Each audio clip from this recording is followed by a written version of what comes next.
তোমরা কেমন আছো? দেখো আমি সস বানিয়েছি এবং ভেজ তৈরি করে রেখেছি। বুঝতেই পারছো আমি কি তৈরি করব। ছোট ছোট গোল গোল করেছি মোমো। তো স্যুপটা করাতে হচ্ছে, চলো তোমাদের স্যুপটাকে দেখাই কেমন বানিয়েছি। সন্ধেবেলা বলে অন্ধকার লাগছে। তো দেখো স্যুপটা আমার হয়েই এসছে, অনেকক্ষণই বসিয়েছি।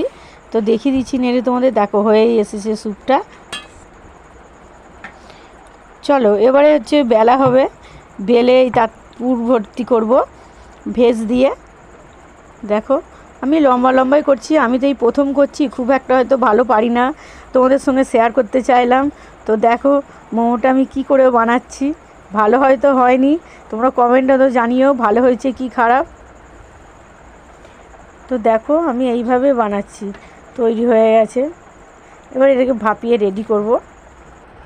তো দেখো রেডি করেই ফেলেছি, ছেলের জন্য নিয়ে চলে এসেছি। ওপরে আমি সস বানিয়েছিলাম টমেটো দিয়ে, আর স্যুপটা তো দেখিয়েছিলাম, সসও দেখিয়েছিলাম। দেখো তোমরা দেখে বলো কেমন হয়েছে। যদি ভালো হয়ে থাকে অবশ্যই আমাকে একটা লাইক করে দিও, কিন্তু ভুলবে না। তো চলো এবারে আমি একটুখানি টেস্ট করে দেখি কেমন হয়েছে। টেস্টটা পরে করবো। দেখো সসটা খুব সুন্দর হয়েছে, গায়ে লেগেছে। যদি ভালো লেগে থাকে অবশ্যই লাইক করে দিও। টাটা।